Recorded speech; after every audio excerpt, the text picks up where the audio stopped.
الشيطان الرجيم بسم الله الرحمن الرحيم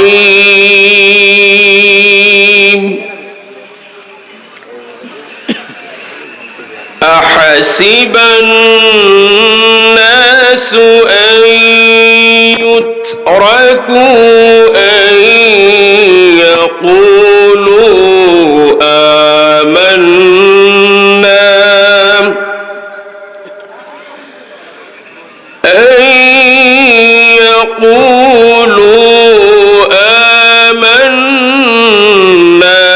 وهم لا يفتنون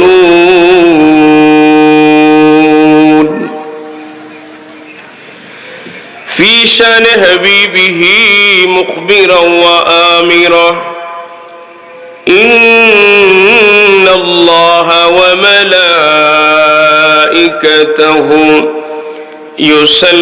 يصلون على النبي يا أيها الذين آمنوا صلوا عليه وسلموا تسليما اللهم صل على سيدنا مولانا محمد وعلى آل سيدنا مولانا লক্ষ কোটি সালাম জানাই আমার জিন্দা নবীজির কদমে যার উসিলায় পাইব নাজাত রোজ হাশরের ময়দানে আল্লাহুম্মা সাল্লি আলা সাইয়্যিদিনা মাওলানা মুহাম্মাদ ওয়া আলা আলি সাইয়্যিদিনা مولانا محمد اے محمد حشر میں ساتھی بنا لینا مجھے روز محشر دست اپنے سے پھیلا لینا مجھے اللہم صلی سیدنا مولانا محمد وعلى آل سیدنا مولانا নিজ জালালপুর যুব সমাজের উদ্যোগে জালালপুর দক্ষিণ সুরমা সিলেটের ৪৫তম বার্ষিক ইসলামী সুন্নি মহা সম্মেলনের মুহতারাম সম্মানিত সভাপতি, সম্মানিত প্রধান অতিথি, সম্মানিত মুআজ্জাজ উলামায়ে কেরাম, উপস্থিত মুরব্বিয়ানে কেরাম, যুবক ভাইয়েরা, স্কুল কলেজ মাদ্রাসার ছাত্র বন্ধুরা, পর্দার নিশি আমার শ্রদ্ধাভাজন সম্মানিতা মা ও বোনেরা, প্রথমে মহান আল্লাহ তাআলার দরবারে শুকর আদায় করি যে আল্লাহ তাআলা আমাদেরকে আজকের এই বরকতপূর্ণ মাহফিলে আসার, বসার, কথা বলার, কথা শোনার তৌফিকটুকু দান করেছেন। জবান খুলে বলি আলহামদুলিল্লাহ। আলহামদুলিল্লাহ। এই মুহূর্তে আপনার আমার মতো কত মানুষ বিভিন্ন কঠিন রোগে আক্রান্ত হয়ে বিভিন্ন ক্লিনিকে, হাসপাতালে ভর্তি আছে। আল্লাহ তাআলা ইচ্ছা করলে আমাকে আপনাকে রোগী বানিয়ে ডাক্তারের কাছে, ক্লিনিকে পাঠাতে পারতেন, কিন্তু আল্লাহ তাআলা আমাদের সকলের প্রতি মেহেরবানি করেছেন, দয়া করেছেন এবং সুস্থ শরীরে এরকম একটি কোরআন সুন্নাহর মজলিসে যে বসার সুযোগ করে দিয়েছেন। আমরা খুশি না বেজার? খুশি মনে বলি আলহামদুলিল্লাহ। দেখেন, আপনারা মানুষ কম, এতে আমার অসুবিধা নাই, কিন্তু আপনারা যারা আছেন আপনারা একটু কথা বলিয়েন, ভালো লাগবে। মুসাফির মানুষ, দূর থেকে আসছি। সম্মানিত হাজিরিন, সুস্থতা কত বড় নিয়ামত এটা বোঝা যায় অসুস্থ হওয়ার পরে। আমরা যখন অসুস্থ হই তখন বোঝা যায় সুস্থতার কদর কতটুকু। অসুস্থ হলে পরে আমরা বিভিন্ন নিয়ত করি, ভালো ভালো কাজের নিয়ত করি। যদি সুস্থ হই আমি এই ভালো কাজ করব, ওই ভালো কাজ করব, অনেক ভালো কাজের নিয়ত করি। কিন্তু যখনই আবার অসুস্থ হয়, আবার সুস্থ হয়ে যাই, তখন আমরা একবার ভুলে যাই। এজন্য আল্লাহ মানুষকে বলেছেন, মানুষ বড় অকৃতজ্ঞ, মানুষ ভুলে যায় তাড়াতাড়ি। বিপদ আসলে পরে আল্লাহকে আমরা যেভাবে ডাকি, বিপদ চলে গেলে ওইভাবে আমরা ডাকি না। যাই হোক, সুস্থতা অনেক বড় নিয়ামত। মানুষ যদি অসুস্থ হয় তার কিছুই ভালো লাগে না, খাবার ভালো লাগে না, ঘুম ভালো লাগে না, টাকা পয়সা ভালো লাগে না। এই জন্য সুস্থতা অনেক বড় নিয়ামত। তো আল্লাহ তাআলা যে আমাদেরকে সুস্থ রেখেছেন এবং এই মুহূর্তে একটি ভালো দ্বীনি মজলিসে বসার সুযোগ করে দিয়েছেন, মনের গভীর থেকে সবাই একসাথে বলি আলহামদুলিল্লাহ। আলহামদুলিল্লাহ। সম্মানিত হাজিরিন, আমি আল্লাহর কোরআনুল কারীমের সূরা আনকাবুতের 2 নম্বর আয়াতে কারিমা তেলাওয়াত করেছি। আল্লাহ তাআলা তৌফিক বিজ্ঞা দান করলে এই আয়াতকে সামনে রেখে কিছু কথা বলার চেষ্টা করব। আল্লাহ তাআলা যেন আমার জবান থেকে কিছু উপকারী কথা বের করে দেন, যাতে আমাদের উভয়ের জন্য, আমাদের সকলের জন্য দুনিয়া এবং আখিরাতের কল্যাণকামী হয়। সবাই বলি আমিন। আমি যে আয়াতে কারিমা তেলাওয়াত করেছি, এখানে আল্লাহ রাব্বুল আলামিন ঈমানদারদের ঈমানি পরীক্ষার বিষয় নিয়ে আলোচনা করতেছেন। মানুষ যদি আল্লাহর উপর ঈমান আনে, ঈমান আনলে পরে সে অবশ্যই ঈমানের পরীক্ষা দেওয়াই লাগবে। কেউ ঈমানের পরীক্ষা থেকে রেহাই পাবে না। যার ঈমান যত মজবুত হবে তার পরীক্ষাটা তত কঠিন হবে। এটাই আমার আল্লাহ তাআলার ফয়সালা। ঈমান যত মজবুত, পরীক্ষা তত কঠিন। সম্মানিত হাজিরিন, এই পৃথিবীতে যত নবী রাসূল আল্লাহ প্রেরণ করেছিলেন, সব নবী রাসূলদেরকে আল্লাহ পরীক্ষা করেছেন। আপনার আমার নবীর উপর কঠিন পরীক্ষা এসেছে এবং আপনার আমার নবীর উম্মতের মধ্যে যারা ঈমানদার তাদের উপরও পরীক্ষা এসেছিল। বর্তমানে যারা আছে তাদের উপরও আসবে, ভবিষ্যতেও আসবে। যারাই ঈমানদার তাদের উপরই পরীক্ষা নেমে আসবে। পরীক্ষার সময় এই যারা উত্তীর্ণ হবে, সফল কাম হবে, পরকালে নাজাত আছে। আর পরীক্ষায় যদি ফেল করে, যেভাবে দুনিয়ার পরীক্ষায় ফেল করার পরে আবারও পড়তে হয়, অকৃতকার্য হয়, দুনিয়ায় সফলতা হয় না, ঠিক তেমনি ভাবে ঈমানদার পরীক্ষায় পড়ে যদি উত্তীর্ণ না হতে পারে তার জীবনে সফলতা আসবে না। ঈমানদার যদি সফল হয় পরকালে পুরস্কার জান্নাত, আর যদি ঈমানদার পরীক্ষায় উত্তীর্ণ না হতে পারে পরকালে আযাবের ব্যবস্থা আছে, জাহান্নাম। আল্লাহ তাআলা যেন আমাদের প্রত্যেকের ঈমানকে পরিপূর্ণ করে দেন। সবাই বলি আমিন। সম্মানিত হাজিরিন, এই পৃথিবীতে যত নবী রাসূল ছিলেন, সব নবী রাসূলদেরকে যেমন আল্লাহ পরীক্ষা করেছেন, প্রত্যেক নবী রাসূলদের উম্মতেরা পরীক্ষার সম্মুখীন হয়েছেন। আমাদের নবীও পরীক্ষা দিয়েছেন এবং আমাদের নবীজির উম্মতের মধ্যে যারা ঈমানদার তারাও পরীক্ষার সম্মুখীন হওয়া লাগবেই। এই ব্যাপারে আল্লাহ তাআলা কোরআনুল কারীমের মধ্যে বলতেছেন, আহাসিবান নাসু আন ইউতরাকু আন ইয়াকুলু আমান্না ওয়া হুম লা ইফতানুন।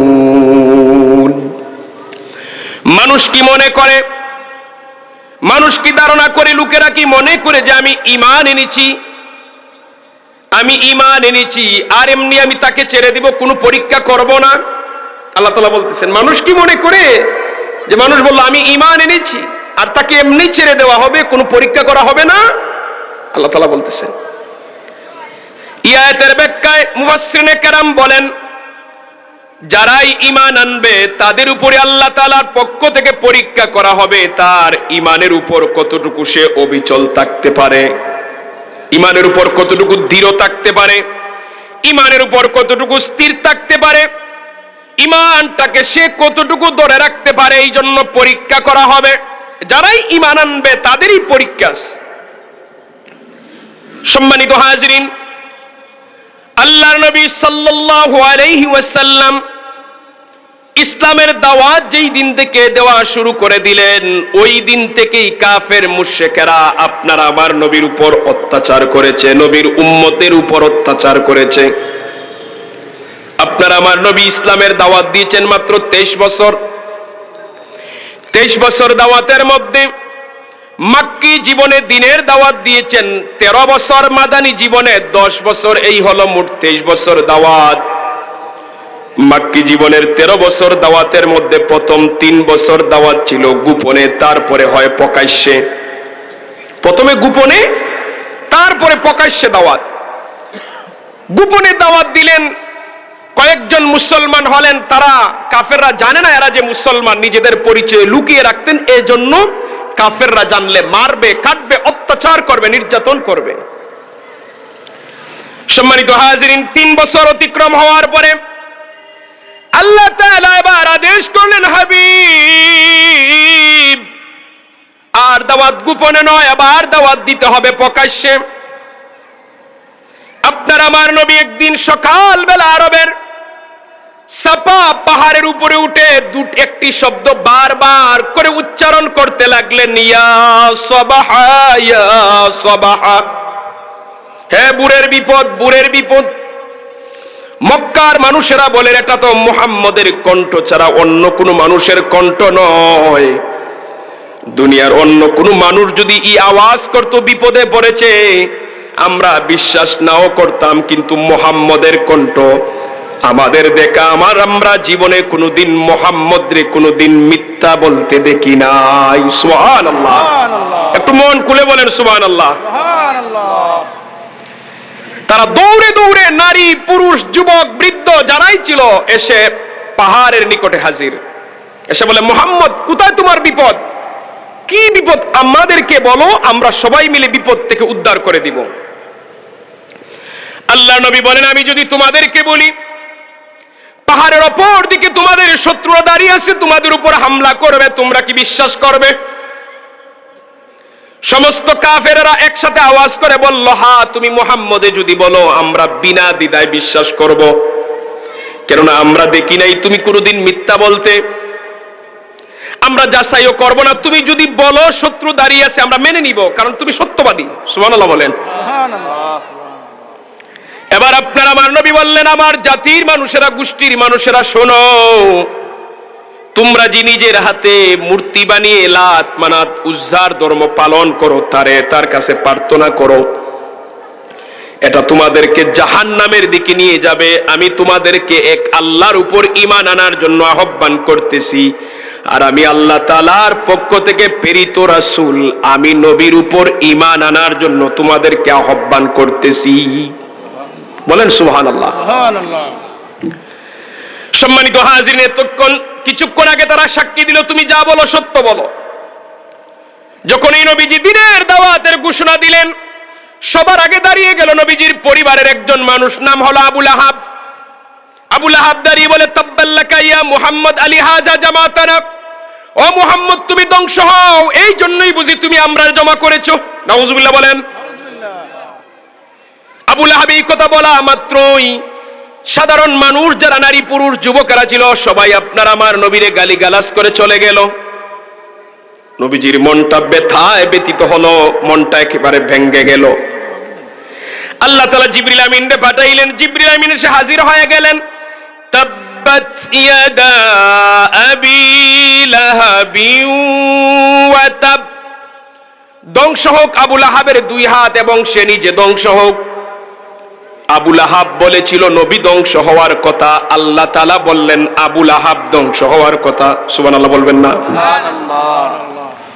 সম্মানিত হাজিরিন, আমরা যে নামাজের মধ্যে সূরা লাহাব পড়ি, যতবার পড়ি আবু লাহাবের উপর বদ্দুয়া যায়, অভিশাপ যায়। আবু লাহাবের সাথে দুনিয়ার কোনো লেনদেন আমাদের নাই। আবু লাহাবের সাথে দুনিয়ার কোনো সম্পদ নিয়ে কোনোদিন ঝগড়া আমাদের হয় নাই। ১৫০০ বছর আগে সে দুনিয়া এসেছিল, চলেও গেছে। তার বাড়ি মক্কায়, আমাদের বাড়ি বাংলাদেশ। কোনোদিন দেখা নাই, সাক্ষাৎ নাই, তার গোষ্ঠীর সাথেও কোনো সাক্ষাৎ নাই, কোনো মারামারি নাই। কিন্তু আমরা এখানে যারা আছি, আমরা প্রত্যেকে আবু লাহাবরে ঘৃণা করি এজন্য যে সে আমার নবীর দুশমন, ঠিক কিনা? আবু লাহাবের সাথে আমাদের দুনিয়ার কোনো লেনদেন নাই। সে আমার দুশমন কেন? সে আমার দুশমন, সে আমার নবীর দুশমন, বিদায় আবু লাহাব আমারও দুশমন। এই জন্য আমরা মুসলমান, মুসলমানের সন্তানেরা আবু লাহাব এই নামটারে এত বেশি ঘৃণা করি। কোন মুসলমান তার সন্তানের নাম কোনোদিন আবু লাহাব রাখে না, ঠিক কিনা? নবীর দুশমন, আমার দুশমন। আবু বকর সিদ্দিক রাদিয়াল্লাহু তাআলা আনহুরে কোনোদিন দেখি নাই, কোনোদিন দাওয়াত দিয়ে বাড়িতে আনি নাই, কিন্তু আবু বকর সিদ্দিক রাদিয়াল্লাহু তাআলা আনহুরে মন থেকে ভালোবাসি। কেন ভালোবাসি? তিনি আমার নবীরে ভালোবাসেন, বিদায় আমিও ভালোবাসি, ঠিক না? আবু বকরকে ভালোবাসার একমাত্র কারণ তিনি আমার নবীর বন্ধু, আমাদেরও বন্ধু। তিনি নবীরে ভালোবাসেন, বিদায় আমরা উনারে ভালোবাসি। আবু লাহাব নবীর দুশমন, বিদায় সে আমাদেরও দুশমন। সম্মানিত হাজিরিন, যেই দিন থেকে প্রকাশ্যে নবী দ্বীনের দাওয়াত শুরু করলেন, মক্কার কাফের মুশরিকেরা আপনার আমার নবীর উপর অত্যাচার শুরু করে দিল, নির্যাতন শুরু করে দিল। শুধু নবীর উপর নয়, অসংখ্য সাহাবায়ে কেরামও এটা থেকে মুক্ত নয়। আল্লাহর নবীর একজন সাহাবীর নাম ছিল হযরতে খাব্বাব ইবনে আরাত রাদিয়াল্লাহু তাআলা। মুসলমানদের এই বিপদ মুসিবত দেখে, কত বিপদ, কাফেররা ষড়যন্ত্র করে, খাবার বন্ধ করে দেয়, বাজারে যাইতে দেয় না, গালিগালাজ করে, মারে, কাটে। এই অপমান, নির্যাতন, নিপীড়ন এতগুলা দেখার পরে হযরত খাব্বাব ইবনে আরাত রাদিয়াল্লাহু তাআলা একদিন নবীর কাছে আবেদন করলেন, ইয়া রাসূলুল্লাহ, ওগো মায়ার নবী, আপনি কি আমাদের জন্য দোয়া করেন না? এই যে মুসিবতের মধ্যে আমরা আছি, মুসিবত থেকে উদ্ধারের জন্য কি আপনি আল্লাহ তাআলার কাছে আমাদের জন্য দোয়া আপনি করেন না? রাহমাতাল লিল আলামিন নবীজি বলছেন, আমার সাহাবী শুনো, ও খাব্বাব ইবনে আরাত তুমি শুনো, তোমরা পৃথিবীতে আসার আগে, আমি পৃথিবীতে আসার আগে অসংখ্য নবী রাসূল পৃথিবীতে এসেছিলেন। ওই সব নবীদের উম্মতেরাও জমিনে ছিলেন। তারা তোমাদের চাইতে আরো বড় বড় মুসিবত অতিক্রম করেছেন। এমন মুসিবত এসেছিল, পূর্বের যুগের নবীদেরকে ধরে ওই সময়ের জালিমেরা গর্ত করে গর্তের মধ্যে ফেলে পাথর মেরে হত্যা করেছিল। নাউজুবিল্লাহ বলেন। এমন ইতিহাস আছে, এমন ঘটনা আছে, একজন নবীকে করাত দিয়ে উনার বডিকে তারা 2 ভাগ করে দিছে। পাথর মেরে হত্যা করেছে, গালিগালাজ করেছে, ঘরের মধ্যে আগুন লাগিয়ে দিছে, পাথর মেরেছে, তরবারি দিয়ে আঘাত করেছে, বডিকে 2 ভাগ করেছে। তারা ইমানের পরীক্ষা দিয়েছেন। অতএব তোমাদের জীবনে ইমানের পরীক্ষা আসবে, ধৈর্য ধরো। সম্মানিত হাজিরিন, আল্লাহর নবীর একজন সাহাবী নাম ছিল হযরত বিলাল রাদিয়াল্লাহু তাআলা। তিনি ছিলেন হাবশী, আফ্রিকা বংশোদ্ভূত, কালো মানুষ, সুন্দর নয়, একেবারে কালো। আমরা যেখানে আছি যারা, এরকম কালো একজন এখানে নাই। আফ্রিকার মানুষ যারা কালো, একেবারে কালো মানুষ যারা, ওই রকম ছিলেন বিলাল। টাকার কিনা গোলাম। উমাইয়া ইবনে খালফ ছিল তার মুনিব, বিলাল রাদিয়াল্লাহু তাআলার মালিক বা মুনিব। সে কাজ করাইতো বেশি, খাবার দিত কম, দুর্বল করে ফেলছে। গোলামদের দ্বারা কাজ করাইতো বেশি, খাবার দিত কম, হাবশী গোলাম। সম্মানিত হাজিরিন, হযরত বিলাল রাদিয়াল্লাহু তাআলা আনহু আপনার আমার নবীর রিসালাতের দাওয়াতের কথা শুনে প্রথম চান্সেই কালেমা পড়ে মুসলমান হয়ে গেলেন। বিলাল রাদিয়াল্লাহু তাআলা আনহু মুসলমান হওয়ার পরে উনার মুনিব উমাইয়া ইবনে খালফ বিলাল রাদিয়াল্লাহু তাআলা আনহুর উপর অত্যাচারের মাত্রাটা বাড়াই দিল। আগে কম আঘাত করত, এখন বেশি আঘাত করে। বারবার আহ্বান করে মুহাম্মদের ধর্ম ছেড়ে দাও। হযরত বিলাল রাদিয়াল্লাহু তাআলা আনহু বলেন, না না, জীবন গেলেও রাহমাতাল লিল আলামিন নবীর কাছে কালেমা পড়ে মুসলমান হয়েছি, ঈমান ছাড়তে পারবো না। উমাইয়া ইবনে খালফ যত সময় যায় আল্লাহর নবী সাহাবী বিলাল রাদিয়াল্লাহু তাআলা আনহুর উপর অত্যাচারের মাত্রাটা আরো বাড়াই দেয়। এক সময় কি করলো, একদিন উত্তপ্ত বালুর মধ্যে বিলাল রাদিয়াল্লাহু তাআলা আনহুরে শুয়ে দিয়ে বুকের উপরে বিশাল বড় পাথর রেখে দিল। পাথরের চাপ দিয়ে বিলাল রাদিয়াল্লাহু তাআলা কথাবার্তা বলতে পারতেছেন না। আর উমাইয়া ইবনে খালফ বলে, এখনো সময় আছে, তুমি মুহাম্মদের ধর্ম পরিত্যাগ করো, যদি করতে করো তাহলে তোমাকে ছেড়ে দিব, আর অত্যাচার করব না। হযরতে বিলাল রাদিয়াল্লাহু তাআলা নূর জবান থেকে একটি শব্দ বারবার উচ্চারিত হয়েছিল, সেটা হলো আহাদ আহাদ আহাদ। আর বলতে পারতেছেন না, উনার এত কষ্ট হচ্ছে, বুকের মধ্যে পাথরের চাপ দেওয়াতে এত কষ্ট হচ্ছে, আর বাক্য বলার শক্তি নাই, শুধু আহাদ আহাদ বলেন। এটা দ্বারা উনি বুঝাইলেন, আমি এক মালিকের উপর ঈমান এনেছি, ওই আল্লাহর উপর ঈমান রাখবো, ঈমান ছাড়বো। আচ্ছা বলেন তো, এরকম ঈমানের পরীক্ষা যদি আপনার আমার জীবনে আসে, আমরা কি করব ভাই? আমরা সামান্য একটু মুসিবত আসলে পরে, বিপদ আসলে পরে সহ্য করতে পারি না। আর এরকম যদি পাথর চাপা দেওয়া হয়, উত্তপ্ত বালুর মধ্যে শুয়ে দেওয়া হয়, বিলাল রাদিয়াল্লাহু তাআলা ওই অবস্থায় আহাদ আহাদ বলে আওয়াজ করলেন, ঈমান দেন নাই, তার নাম ঈমান। হযরত আবু বকর সিদ্দিক রাদিয়াল্লাহু তাআলা আনহু একদিন বিলাল রাদিয়াল্লাহু তাআলা আনহুর উপর এই অত্যাচার দেখে সহ্য করতে পারলেন না, বললেন, উমাইয়া ইবনে খালফ, একটা মানুষ শুধু ঈমান আনার কারণে তুমি এত কষ্ট দিলে। উমাইয়া ইবনে খালফ বলে, তাহলে তোমার যদি এতই দরদ লাগে তুমি কিনে নাও। হযরত আবু বকর সিদ্দিক রাদিয়াল্লাহু তাআলা আনহু অনেক দিরহামের বিনিময়ে বিলাল রাদিয়াল্লাহু তাআলা আনহুর কিনে একেবারে দাস থেকে স্বাধীন মানুষ বানাই দিলেন, মুক্ত করে দিলেন। যাও বিলাল, আজ থেকে তুমি কারো টাকার কিনা গোলাম নয়, আমরা যেইভাবে স্বাধীনভাবে বসবাস করি তুমিও স্বাধীনভাবে বসবাস করবে। ওই হাবশী বিলাল রাদিয়াল্লাহু তাআলা আনহুকে আপনার আমার নবী মুয়াজ্জিন বানাই দিলেন। মন খুলে বলেন সুবহানাল্লাহ। দুরূদ শরীফ পড়ি, সাল্লাল্লাহু মুহাম্মাদ সাল্লাল্লাহু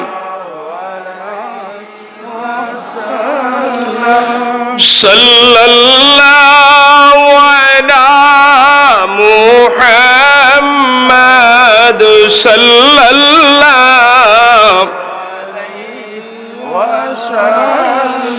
وجب الشكر علينا ما دعا لله داعي صلى الله زبان كله وعلى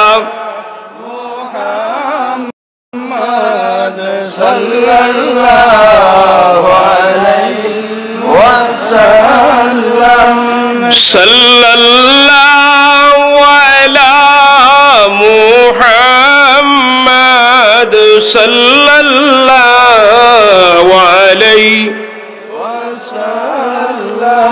মুহতারাম হাজিরিন, আপনার আমার নবী একদিন কাবা ঘরের পাশে বসা। আমার নবীজির গড় আর আবু জেহেলের গড় কিন্তু পাশাপাশি, যারা গেছেন দেখছেন একেবারে নিকটে। আমার নবীজির গড়টা বর্তমানে মাকতাবা, লাইব্রেরি, আর আবু জেহিল্লার বাড়িটা পেশাবখানা, উজুখানা, ঠিক না? একবারে কাছাকাছি। তো আমার নবীজির সাথে আবু জেহেলের প্রায় সময় দেখা হইতো, গড় থেকে বেরোলি দেখা হইতো। একদিন আবু জেহেল বের হয়ে আপনার আমার নবীরে অশ্লীল ভাষায় গালিগালাজ করছে, খুব খারাপ ভাষায় গালিগালাজ করছে। আপনার আমার নবী একটা গালির জবাবও দেন নাই, সবর করে বসে আছেন। গালি দেওয়া অত্যাচার একজনের উপর, জুলুম। অশ্লীল ভাষা গালিগালাজ করার পরে নবীজি কোনো কথা বললেন না। একজন বাদী মহিলা দেখছে, আল্লাহর নবী সাল্লাল্লাহু আলাইহি ওয়াসাল্লামের আপন চাচা আমির হামজা রাদিয়াল্লাহু তাআলা আনহু ছিলেন শিকারী মানুষ, তীরন্দাজ মানুষ। উভয় হাত দিয়ে, দুই হাত দিয়ে তরবারি চালাইতেন, এমন একজন দক্ষ সৈন্যবাহিনী ছিলেন। তখনও তিনি কালেমা পড়ে মুসলমান হন নাই। তিনি শিকারে গেলেন। শিকার থেকে এসে তাদের নিয়ম হলো কাবা ঘর আগে তাওয়াফ করবেন। তখনকার সময়ে যারা মুসলমান, যারা মুসলমান না, সবাই বরকতের জন্য কাবা ঘর তাওয়াফ করতেন। আমির হামজা কাবাগর তাওয়াফ করতে যাবেন, একজন বাদী মহিলা, পাগল নাকি এত জোরে জোরে কথা বলে আমার ডিস্টার্ব।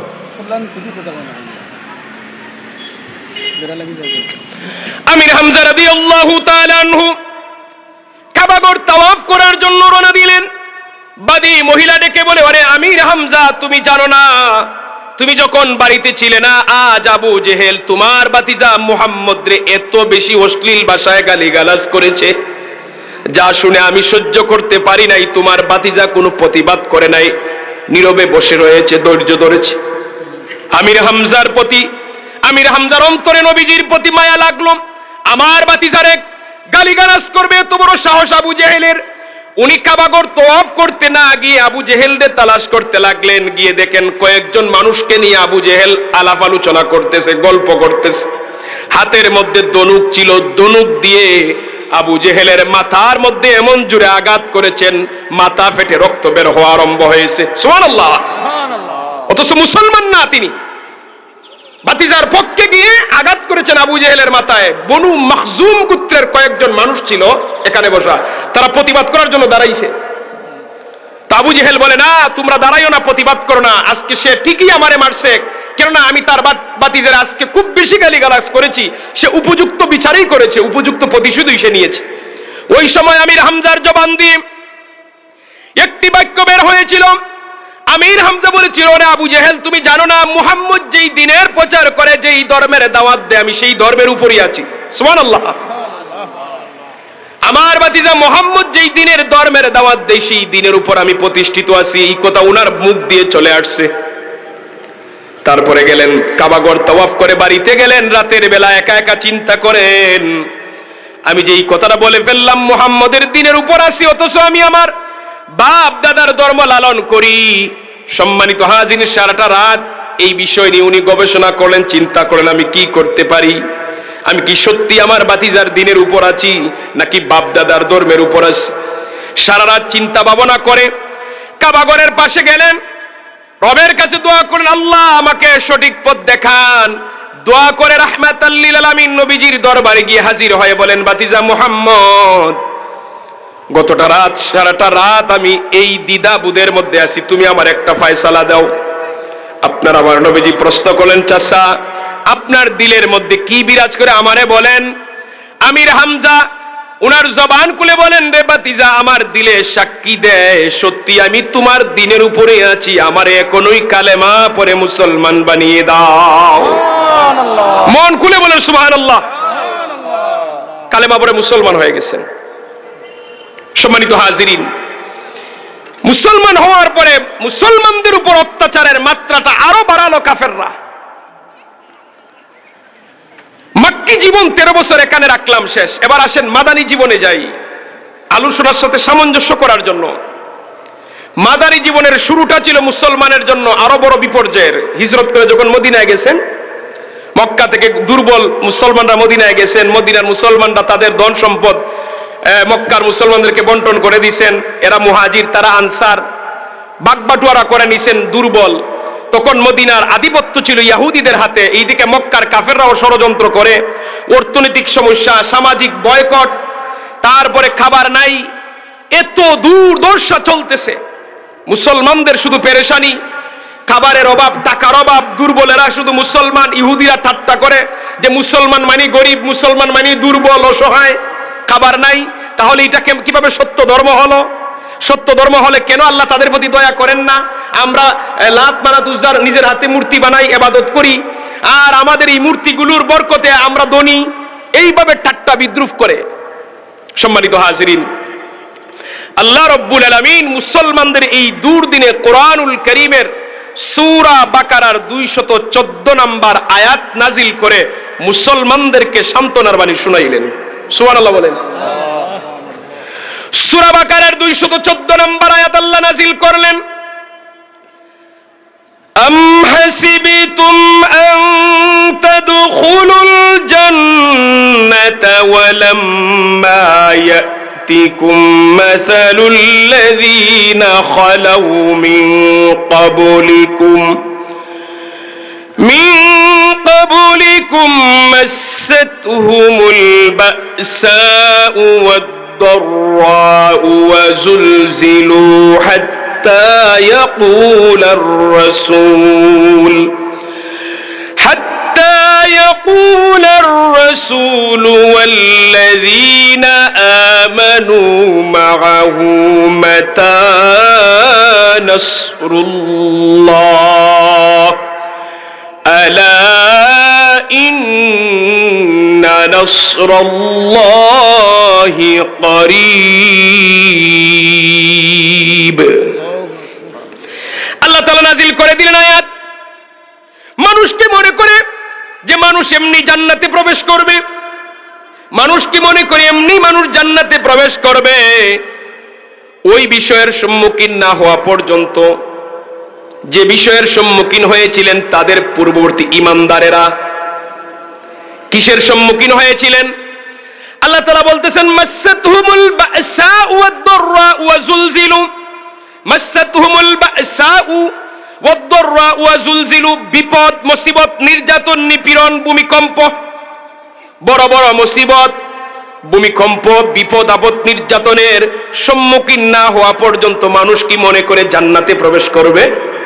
আল্লাহ তাআলা বলতেছেন যারা ইতিপূর্বে সম্মুখীন হয়েছিল ওই সময়ের মধ্যে যারা ছিলেন হাত্তা ইয়াকুলার রাসূল ওয়াল্লাযীনা আমানু মাআহু, ওই সময় যারা নবী রাসূল ছিলেন এবং ওয়াল্লাযীনা আমানু মাআহু এবং যারা ঈমানদার ছিলেন, তখনকার সময় নবী রাসূল, তখনকার সময়ের ঈমানদার যারা ছিলেন, আমাদের নবীজির আগের যুগের কথা বলছি, তখন তারা বলছিলেন নির্যাতন নিপীড়নের পরে সহ্য হচ্ছে না, তারা বলছিলেন মাতা নাসরুল্লাহ, আল্লাহর সাহায্য কখন আসবে, এত মুসিবতে আছি আমরা, এত বিপদে আছি, মাতা নাসরুল্লাহ, আল্লাহর সাহায্য কখন আসবে? তখন আল্লাহ তাআলার পক্ষ থেকে সুসংবাদ দেওয়া হয়েছিল আলা ইন্না নাসরাল্লাহি করিব, আল্লাহর সাহায্য অতি নিকটে। তাহলে বিপদ কোন সময় আসে? আল্লাহ তাআলার পক্ষ থেকে সাহায্য কোন সময় আসবে? যখন বিপদ আসার পরে ওই বিপদের সময় বান্দা ধৈর্য ধারণ করবে, বান্দা সবর করবে এবং আল্লাহ তাআলার উপর ভরসা করবে, আল্লাহ তাআলার নিকট সাহায্য কামনা করবে, তখনই আল্লাহ তাআলা সাহায্য করবেনই। কিন্তু আমরা বিপদ আইনি পরে যদি আল্লাহ তাআলার উপর তাওয়াক্কুল ছেড়ে দিই, আল্লাহ শুধু খালি আমারই বিপদ দেয় আর কেউ দেখে না, ধৈর্য হারা হয়ে যায়, তাহলে পরীক্ষায় ফেল করব, ঈমানও চলে যাওয়ার সম্ভাবনা থাকে ওই সময় মানুষের। আর মুসলমানরা এত কষ্ট নির্যাতন নিপীড়ন সহ্য করেছেন, শুধু আমাদের নবীর উম্মতেরা নয়, সাহাবায়ে কেরামরা নয়, আল্লাহ তাআলা আয়াত নাজিল করে জানিয়ে দিলেন ইতিপূর্বে যত নবী রাসূল এসেছেন, নবী রাসূলদের উম্মতের মধ্যে যারা ঈমানদার ছিলেন প্রত্যেকের উপরেই নির্যাতন নিপীড়ন নেমে এসেছিল, প্রত্যেকেই ধৈর্য ধারণ করেছেন, সবর করেছেন, তখন আল্লাহ সাহায্য করেছেন। জবান খুলে বলি সুবহানাল্লাহ, আর একটু আওয়াজ করে বলেন সুবহানাল্লাহ। দুরূদ শরীফ বলে আল্লাহুম্মা সাল্লি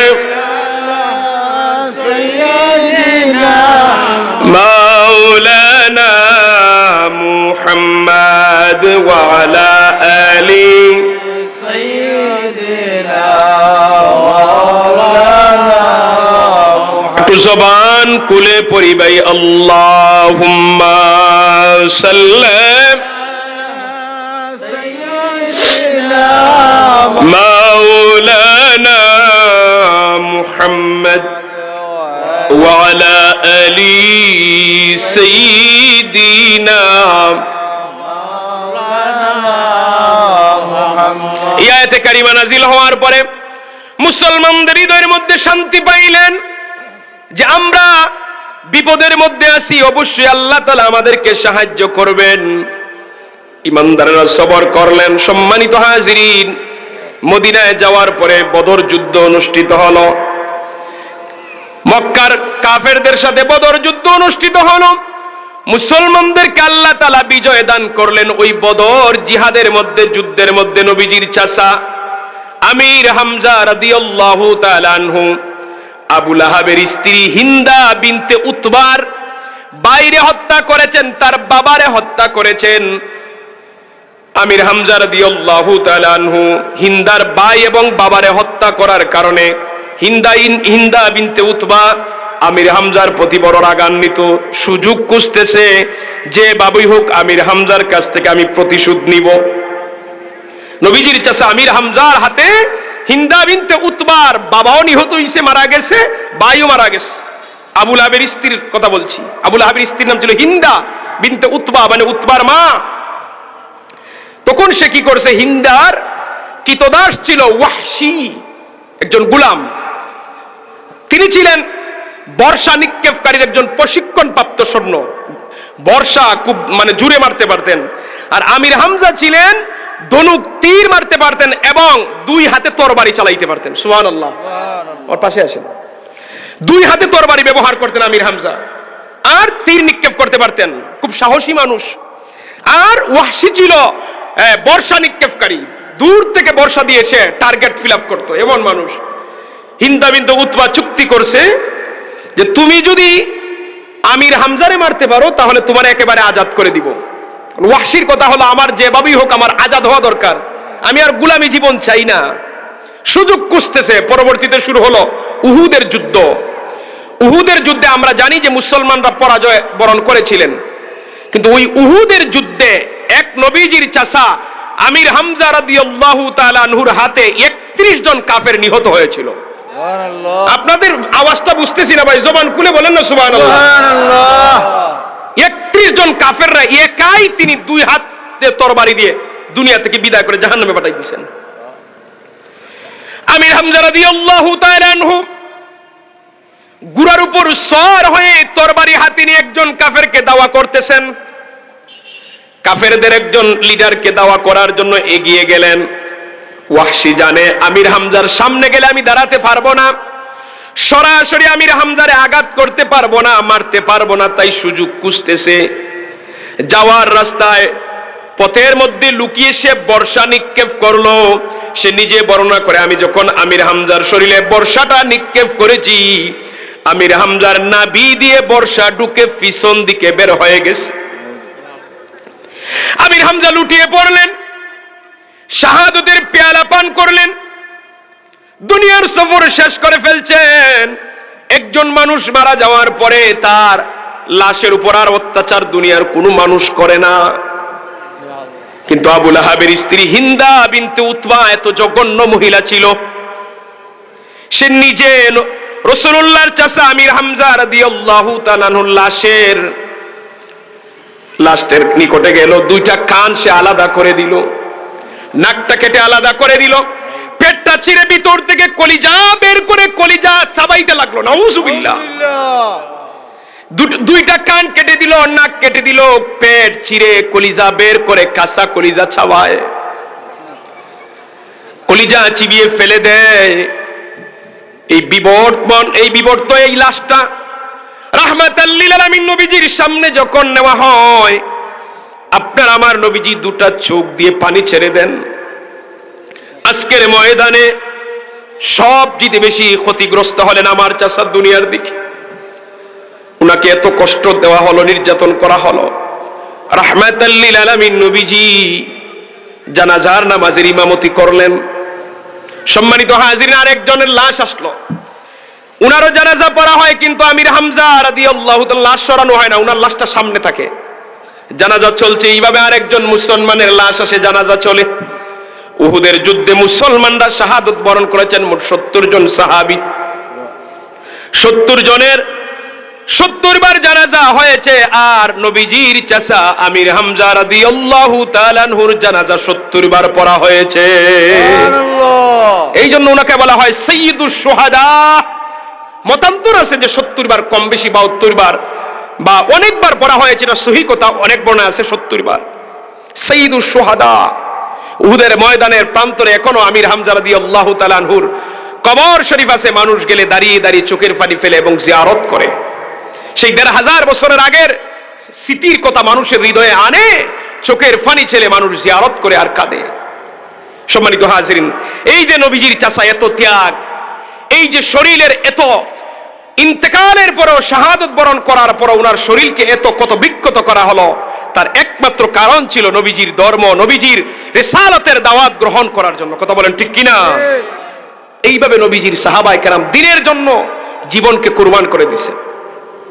পরবর্তীতে ওয়াহশী নিজে বুঝতে পারছেন আমি তো ভুল করছি, আল্লাহ রসুলের কাছে এসে বলেন, ইয়া রাসূলুল্লাহ, আমি মুসলমান হতে চাই, আমার কি মাফের সুযোগ আছে কিনা? আমার নবী চোখের পানি ছেড়ে কাঁদলেন, বলেন হ্যাঁ।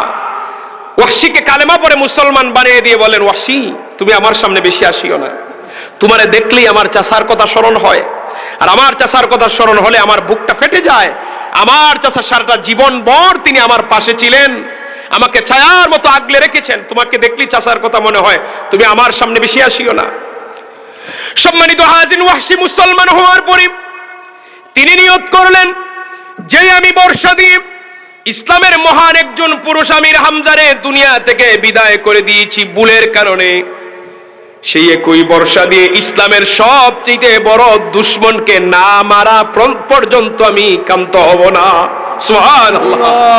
তিনি সুযোগ খুঁজতেছেন, বড় শত্রু কোথায় পাবো, তারে আমি হত্যা করব। আল্লাহ নবী দুনিয়া থেকে চলে যাওয়ার পরে আমিরুল মুমিনিন হযরতে আবু বকর সিদ্দিক রাদিয়াল্লাহু তাআলা নূর খেলাফতের সময় একজন মিথ্যা নবুয়তের দাবি করলো, মুসাইলামাতুল কাযযাব, সে নিজের নবী দাবি করছে। তিনি বললেন, ওই সুযোগ যায় ইসলামের বড় শত্রুর হত্যা করার, যেই বর্ষা দিয়ে উনি আমির হামজা রাদিয়াল্লাহু তাআলা নূরে দুনিয়া থেকে বিদায় করে দিয়েছিলেন, একই বর্ষা দিয়ে ইসলামের সবচেয়ে বড় শত্রু মুসাইলামাকে হত্যা করে উনি প্রতিশোধ নিলেন। বলেন সুবহানাল্লাহ, আরো জোরে বলেন সুবহানাল্লাহ। যেই হিন্দা বিনতে উতবা রাসূলুল্লাহর চাচার সাথে এমন দুর্ব্যবহার করেছে, সেই হিন্দাও এসে আমার নবীর সামনে এসে বলে, ইয়া রাসূলুল্লাহ, আমি ভুল করেছি, আমার মাফ আছে কিনা, আমি মুসলমান হতে চাই। সেও পরবর্তীতে কালেমা পড়ে মুসলমান হয়েছে। সম্মানিত হাজিরিন, একজন মানুষ যত বড় পাপাচারী হোক, গুনাহগার হোক, কেউ যদি তওবা করার মতো তওবা করে ফিরে আসতে পারে, আল্লাহ তাআলা অবশ্যই তার জীবনের সব গুনাহ মাফ করে দেন। বলেন সুবহানাল্লাহ। সম্মানিত হাজিরিন, আরেকজন সাহাবীর ঈমানের পরীক্ষা আপনাদের সম্মুখে তুলে ধরেছি। তিনি ছিলেন হযরতে আমিরুল মুমিনিন উমর রাদিয়াল্লাহু তাআলা আনহুর শাসন আমলের জামানার ঘটনা। উমর রাদিয়াল্লাহু তাআলা আনহু অর্ধেক পৃথিবীর বাদশা বলা হয় উনাকে। উনি যখন প্রেসিডেন্ট, তখন নবীজির সাহাবী আব্দুল্লাহ ইবনে হুযায়ফা রাদিয়াল্লাহু তাআলা আনহুরে নেতা বানিয়ে একটা কাফেলা পাঠাইছেন রোমান সাম্রাজ্যে। তখন রোম সাম্রাজ্যের সম্রাট ছিল সম্রাট হিরাক্লিয়াস। সম্রাট হিরাক্লিয়াস ছিল খ্রিস্টান ধর্মের অনুসারী, কঠোর খ্রিস্টান ধর্মের অনুসারী ছিল। ধর্মান্ধ যাকে বলা হয়, খ্রিস্টান ছাড়া আর কিছুই বুঝে না। কাফেলার লিডার হলেন আব্দুল্লাহ ইবনে হুযায়ফা রাদিয়াল্লাহু তাআলা আনহু। তারা গেলেন রোম সাম্রাজ্যে দ্বীনের দাওয়াতের কাফেলায়।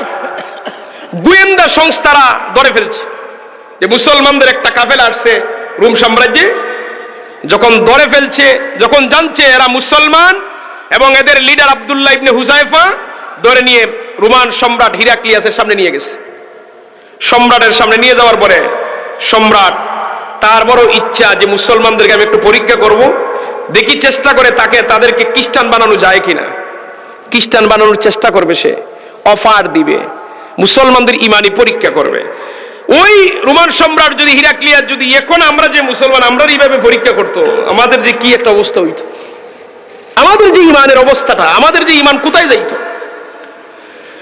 আল্লাহর নবীর সাহাবী হযরত আব্দুল্লাহ ইবনে হুযায়ফা রাদিয়াল্লাহু তাআলা আনহু রোমান সম্রাট হিরাক্লিয়াসের সামনে যাওয়ার পরে সম্রাট বলে, ওরে আব্দুল্লাহ ইবনে হুযায়ফা, আমি তোমারে খ্রিস্টান ধর্ম গ্রহণ করার আহ্বান জানাচ্ছি। নাউযুবিল্লাহ বলেন। নাউযুবিল্লাহ। তুমি যদি খ্রিস্টান ধর্ম গ্রহণ করো, আমার পক্ষ থেকে তোমার জন্য দুইটা অফার আছে, পুরস্কার আছে। এক নাম্বার হলো, আমার যত বড় সাম্রাজ্য আছে, আমার সাম্রাজ্যের অর্ধেক সাম্রাজ্য তোমার নামে লিখে দিব। দ্বিতীয় অফার বা পুরস্কার হলো, আমার শাহজাদি, আমার মেয়েকে তোমার কাছে বিয়ে দিব। আচ্ছা বলেন তো, দুনিয়ার জন্য, এই দুনিয়ার জন্য এর চাইতে দামি পুরস্কার কি আর আছে? কথা বলেন না কেন? পৃথিবীর শক্তিশালী সাম্রাজ্য ছিল রোমান সাম্রাজ্য। সম্রাট হিরাক্লিয়াস বলছে অর্ধেক সাম্রাজ্য লিখে দিবে, নিজের শাহজাদি সুন্দরী মেয়েকে নবীজির সাহাবী আব্দুল্লাহ ইবনে হুযায়ফা রাদিয়াল্লাহু তাআলা আনহুর কাছে বিবাহ দিবে।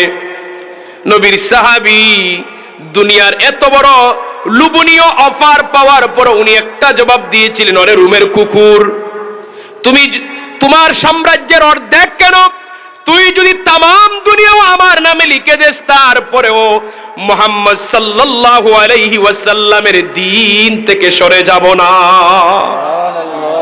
এই ছিল ঈমান। সম্রাট খুব রাগ করছে যে এত বড় অফার তো দুনিয়ার অন্য কাউকে কোনোদিন দেই নাই, সাম্রাজ্যের অর্ধেক দিব, শাহজাদিকে বিয়ে দিব, সে মানল না। তার বাহিনীদেরকে বলল, ফাঁসির মঞ্চ রেডি করো, তাকে আমি নিজ হাতে আমার চোখের সামনে তার ফাঁসি দেখতে চাই। হিরাক্লিয়াসের বাহিনীরা ফাঁসির মঞ্চ রেডি করে দিল। সম্রাটের বাহিনীরা নবীর সাহাবী আব্দুল্লাহ ইবনে হুযায়ফা রাদিয়াল্লাহু তাআলা আনহুরে ধরে নিয়ে যাবে, ফাঁসি দিবে। আব্দুল্লাহ ইবনে হুযায়ফা রাদিয়াল্লাহু তাআলা আনহুর চেহারার মাঝে কোনো চাপ নাই, টেনশন নাই, মুস্কি মুস্কি হাসতেছেন। সুবহানাল্লাহ বলবেন না? সুবহানাল্লাহ। আচ্ছা, এমন সময় কিছুক্ষণ পরে মানুষটা মারা যাবে, তিনি মুস্কি মুস্কি হাসেন। সম্রাট তো অবাক। ওরে আব্দুল্লাহ ইবনে হুযায়ফা, কয়েক মিনিট পরে তুমি দুনিয়া থেকে বিদায় নিবে, তোমাকে হত্যা করা হবে, ফাঁসি দেওয়া হবে। এমন সময় তোমার চেহারায় চিন্তার কোনো বাজ নাই, তোমার চেহারার মধ্যে কোনো টেনশন দেখি নাই। এই মুহূর্তে তুমি কেন মুস্কি মুস্কি হাসো, তার কারণটা আমারে বলো। নবীর সাহাবী আব্দুল্লাহ ইবনে হুযায়ফা রাদিয়াল্লাহু তাআলা আনহু বললেন, রোমের সম্রাট হিরাক্লিয়াস, শোনো, তুমি তো আমাকে ফাঁসি দিবে, তুমি ফাঁসি দেওয়ার পরে শুধুমাত্র আমার বডিটারে অচল করতে পারবে, এর বেশি কিচ্ছু না। তুমি ফাঁসি দেওয়ার পরে আমার বডিকে তুমি অচল করে দিবে, আমার বডি নাড়াচাড়া করতে পারবে না, কিন্তু তুমি জানো না, তুমি আমার রুহুকে ধরতে পারবে না। তুমি ফাঁসি দেওয়ার পরে আমার রুহুটা চলে যাবে আল্লাহ তাআলার দরবারে। আমি এই জন্য হাসি, তুমি যত তাড়াতাড়ি ফাঁসি দিবে তত তাড়াতাড়ি আমার রুহু আমার আল্লাহর কাছে যাবে, আর আল্লাহর কাছে যত তাড়াতাড়ি রুহু যাবে, আমার রুহুটা তত তাড়াতাড়ি আল্লাহর জান্নাতে চলে যাবে। সুবহানাল্লাহ। সম্রাট তো অবাক, কি বলে এইসব কি বলে সে? ফাঁসির মঞ্চ ভঙ্গ করো। বন্ধ করে বলছে, খড়াই এনো, খড়াই, তেলের কড়াই, বিশাল বড় কড়াই, আগুন দাও, তেলকে উত্তপ্ত করো। আগুন দিয়ে তেলকে উত্তপ্ত করা হলো, ফুটন্ত পানির মতো তেল ফুটতেছে। রোমান সম্রাট মুসলমানের একজন মুসলমানকে, এই কাফেলা থেকে একজন মুসলমানকে ধরে নিয়ে সম্রাটের বাহিনীরা তেলের মধ্যে ফেলে দিছে। মুহূর্তের মধ্যে সমস্ত শরীর থেকে গোশত আলাদা হয়ে গেছে। ওই মুসলমান শাহাদতের পেয়ালা পান করে জান্নাতে চলে গেলেন। সম্রাট হিরাক্লিয়াস বলে, আব্দুল্লাহ ইবনে হুযায়ফা, তোমার চোখের সামনে তোমার একজন দ্বীনী ভাই মুসলমান রে যেইভাবে তেলের মধ্যে ফেলে হত্যা করেছি, অনুরূপ তোমাকেও হত্যা করব। এখনো সময় আছে, তুমি খ্রিস্টান ধর্ম গ্রহণ করো, এখনো সময় আছে। সম্মানিত হাজিরিন, তিনি বলেন না, আমার জীবন যদি যায়, জীবন যাবে, তারপরে ঈমান দিতে পারি না। সম্রাট আদেশ দিল, সম্রাটের বাহিনীরা আব্দুল্লাহ ইবনে হুযায়ফা রাদিয়াল্লাহু তাআলা আনহুরে ধরে নিয়ে তেলের কড়াইয়ের দিকে নিয়ে যাচ্ছে। এমন সময় আব্দুল্লাহ ইবনে হুযায়ফা রাদিয়াল্লাহু তাআলা আনহু চোখের পানি ছেড়ে কাঁদতেছেন। সম্রাট বলে, কি ব্যাপার? ফাঁসি দিতে গেলাম, তুমি হাসলে, তেলের মধ্যে ফেলে দিব, তুমি কাঁদতেছো, তার মানে এবার তুমি ভয় পাইছো, এখনো সময় আছে, তুমি খ্রিস্টান ধর্ম গ্রহণ করো, না হলে তুমি কেন কাঁদতেছো তার কারণটা আমার সামনে বর্ণনা করো।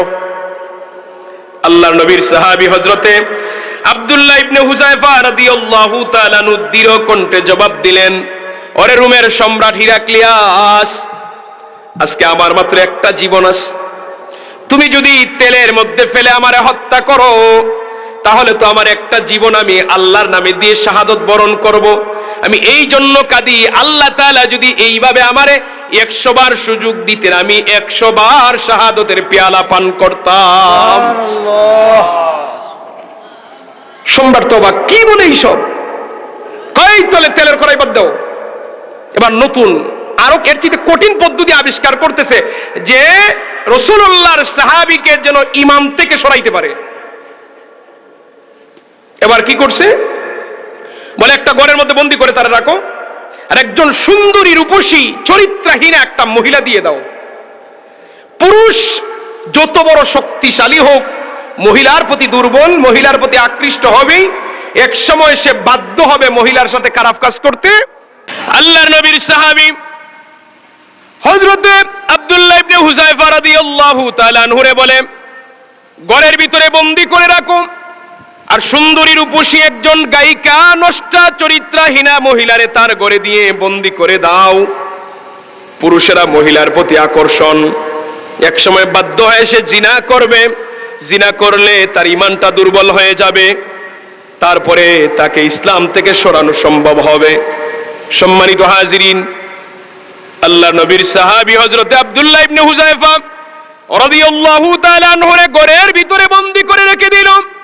ওই ঘরের মধ্যে চরিত্রহীনা নষ্টা একজন মহিলারে দিয়ে দরজা লাগিয়ে দিল। অনেক সময় পরে ওই ঘর থেকে মহিলা বের হয়ে সম্রাটের সামনে গিয়ে হাজির হলো। মহিলা চরিত্রহীনা সুন্দরী মহিলা সম্রাটের সামনে একটা বাক্য উচ্চারণ করলো। কি বলেছিল? আরসালতানি ইলা বাশারিন আও হাজার। ওরে সম্রাট, তুমি কি আমাকে কোনো মানুষের কাছে পাঠিয়েছো নাকি কোনো পাথরের কাছে পাঠিয়েছো? যে তুমি কি আমাকে প্রেরণ করেছো ইলা বাশারিন আও হাজার, মানুষের কাছে না পাথরের কাছে? আমি যতবার চেষ্টা করলাম তারে আমার প্রতি আকৃষ্ট করার জন্য, আমার প্রতি তাকে আকৃষ্ট করার জন্য, খারাপ কাজ করার জন্য, তাকে আনন্দ দেওয়ার জন্য, ততবারই আমি তার জবান থেকে আমি নিজ কানে বারবার শুনতেছি, মা সামি'তু মিনহু কাওলা লা ইলাহা ইল্লাল্লাহ। সুবহানাল্লাহ, আমি ততবারই তার জবান থেকে একটা বাক্যই শুনি, লা ইলাহা ইল্লাল্লাহ, এছাড়া আর কোনো বাক্য নাই। আমার দিকে তার কোনো মনোযোগই নাই।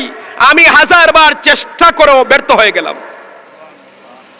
ইমানদারকে, আল্লাহর নবীর সাহাবীকে রোমান সম্রাট নারী দিয়েও পারলো না ইমান থেকে সরাইতে। এবার সম্রাট সর্বশেষ বলে, আমি আরেকটা কাজ করে তাকে চেষ্টা করব। সম্রাট বলছে যে তাকে একটা ঘরের মধ্যে বন্দি করে রাখো, এবং ওই ঘরের মধ্যে শূকরের গোশত আর মদের বোতল দিয়ে দাও।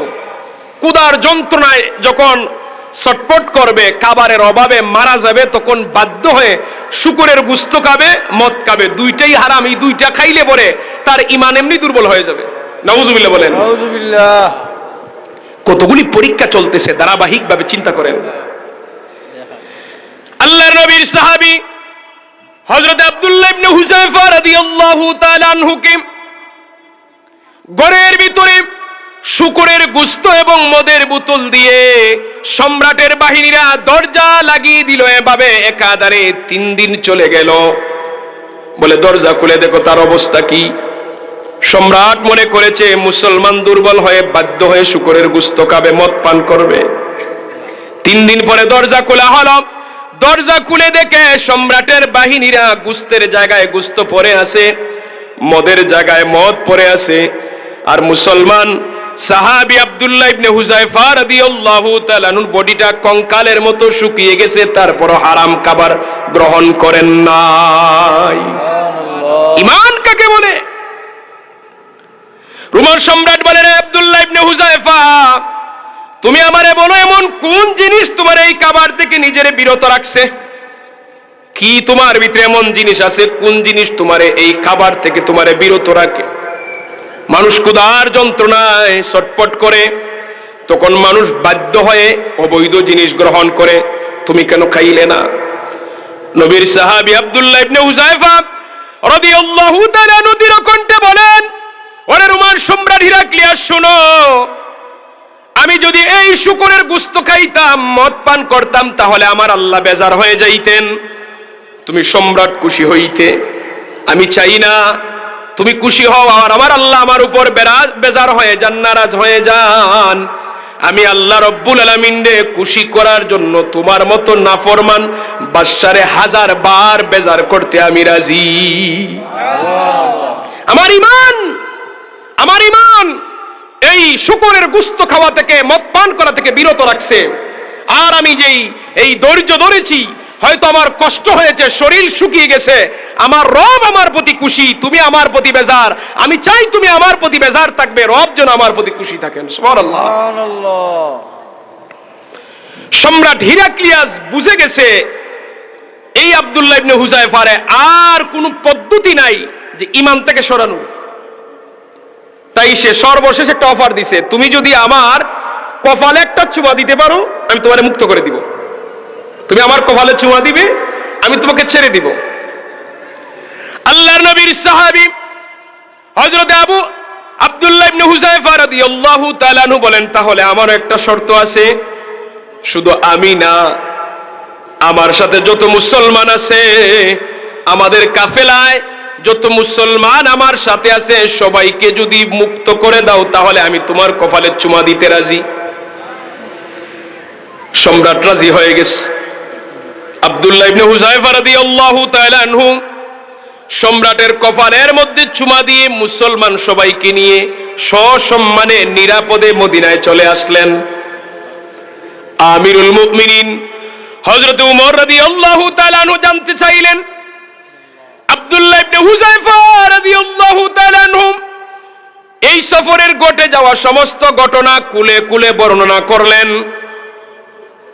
আব্দুল্লাহ ইবনে হুযায়ফা বলেন, আমিরুল মুমিনিন, আমার জীবন গেলেও ওই নাফরমানের কপালে কোনোদিন চুমা দিতাম না। আমার জীবনও যদি চলে যাইতো ওই কাফেরের কপালে আমি চুমা দিতাম না। আমি একমাত্র ওই কাফেরের কপালের মধ্যে চুম্বন দিয়েছি আমার সাথে যত মুসলমান ছিলেন তাদেরকে বাঁচানোর জন্য। আমার জীবনের কোনো পরোয়া ছিল না, আমার জীবন চলে গেল তার কপালে চুমা দিতাম না। চুমা দিছি একমাত্র আমার এই মুসলমান ভাইদেরকে নিরাপদে আনার জন্য। আমিরুল মুমিনিন হযরত ওমর রাদিয়াল্লাহু তাআলা আনহু খুশি হয়ে আব্দুল্লাহ ইবনে হুযায়ফা রাদিয়াল্লাহু তাআলা আনহুর বুকের সাথে জড়িয়ে ধরলেন। আব্দুল্লাহ ইবনে হুযায়ফা রাদিয়াল্লাহু তাআলা আনহুর কপালে চুমা দিলেন। আর আমিরুল মুমিনিন বলেন, রে আব্দুল্লাহ ইবনে হুযায়ফা, তুমি যেই কাজ করেছো, ঈমানের যেই পরীক্ষায় তুমি উত্তীর্ণ হয়েছো, মদিনার সমস্ত মুসলমানের দায়িত্ব হলো এবার তোমার কপালে চুম্বন করা। তুমি যে ঈমানের পরীক্ষা দিয়েছো, এরকম ঈমানের পরীক্ষা কয়জন দিতে পারবে? আব্দুল্লাহ ইবনে হুযায়ফা রাদিয়াল্লাহু তাআলা চোখের সামনে কি পরিমাণ দুনিয়ার লোভনীয় অফার ছিল ভাই, কিন্তু ঈমান দেন নাই। আজ দেড় হাজার বছর পরে আমাদের মুসলমানদের ঈমানের এমন হালত, আমরা মুসলমানরা ঠিক মতো নামাজি পড়ি না। আজ মুসলমানরা সত্য কথা বলতে পারে না। আজ মুসলমানরা সুদের সাথে জড়িত, ঘুষের সাথে জড়িত, মিথ্যা কথা বলার অভ্যাস আছে, অন্যের জমি আত্মসাৎ করে, মারামারি করে, ঝগড়া বিবাদ করে, গীবত করে, পরনিন্দা করে, সুগুলকিরি করে। এই হলো আমাদের মুসলমানের চরিত্র, ঠিক না? আজ সারা পৃথিবীতে মুসলমানরা নিপীড়িত, নির্যাতিত। কেন? আজ মুসলমানদের চরিত্রের ত্রুটি, আখলাকের ত্রুটি। ইহুদিরা গবেষণা করে বলছে যে মুসলমানদের জুমার নামাজে যে মুসল্লি হয়, জুমার নামাজে আমাদের মুসল্লি কেমন হয়? আমরা অনেক পত্র পত্রিকায় দেখি ঢাকা শহরে জুমার নামাজে এত বেশি মুসল্লি হইছে, রাস্তাঘাট একেবারে ব্লক হয়ে গেছে, কোনো জায়গা নাই। আমরা তো খুশিতে আত্মহারা, জুমার দিনে এত মুসল্লি হয়। আমরাও এলাকায় বলি যে জুমার দিনে আজকে আমাদের মসজিদে মুসল্লির জায়গা হইছে না, রাস্তায় পর্যন্ত নামাজ পড়ছে।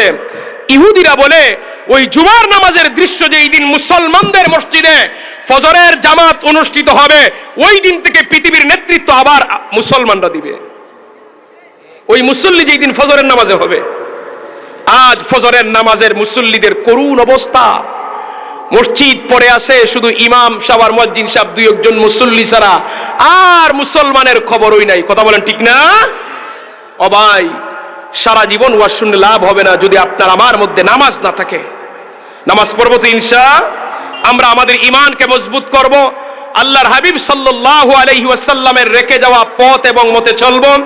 আল্লাহ তাআলা যেন কবুল করেন, মঞ্জুর করেন। সবাই বলি আমিন।